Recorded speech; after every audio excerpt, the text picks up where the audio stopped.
High levels of uncertainty lead to decision-making paralysis, so one of the biggest breakthroughs that you can ever make is to decrease the information asymmetries, or decrease the level of uncertainty that you are facing.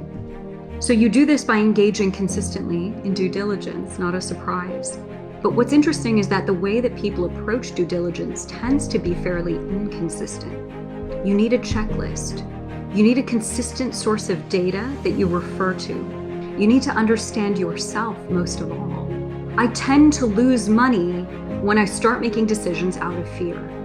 Perhaps I make decisions out of panic or out of greed. I see the stock is going up. I should be exiting now.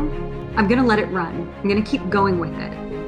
When you follow fear or greed or panic in your decision making, you are not engaging in the level of emotional regulation or self-awareness required to be able to produce gains and wins consistently. How will you, as a human being in the markets, decide what information is helpful for creating a trade plan that will actually help you to execute and create winning trades in the market, and what information is simply going to distract you and cause you to move in a different direction, to potentially succumb to fear or greed or panic?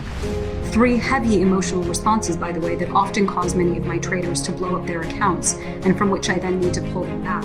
The ability to separate signal versus noise is actually a marker of intelligence for human beings. We have a lot of different decisions we have to make throughout the day that can either hold us back, keep us locked in place in a situation that doesn't help us, or it can propel us towards our goals. This concept of signal versus noise is not just something to understand in the trading context, but rather something to understand in our daily lives. What does a trader become uncertain about? What do I mean by a crisis of uncertainty?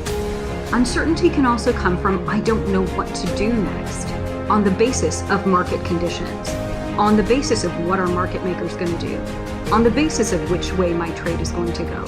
The question is, do you have the luxury of being uncertain in your decision making, despite those uncertainties, the things outside of your control?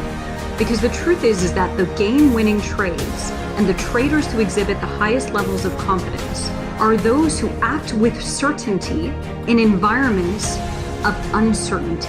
It means you will never have a read on what the market makers are doing next. It's set up that way. And you will never ever know exactly which way the trade is going to go with 100% clarity.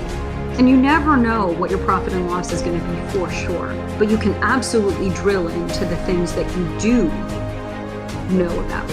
When we can figure out what information is relevant to helping us move toward our personal goals or professional goals beyond trading, we can actually become more adaptive. We can save time, save energy, be more aligned with what it is we truly value and want out of life. And most importantly, we can actually start to take command and control over what it is we want to do with the entirety or the course of our lives. What are we here to contribute to the world? Who are we here to become? What impact do we want to leave behind? And how can we do it in a way that feels authentic to us? To answer these very fundamental questions about how you are going to live a life of choice, self-mastery, and deliberate decision-making, you actually do need to be able to understand what is a distraction, what is noise, and what is relevant. Your ability to differentiate between these two will be the difference between whether you live a life of mediocrity or whether you realize your full potential.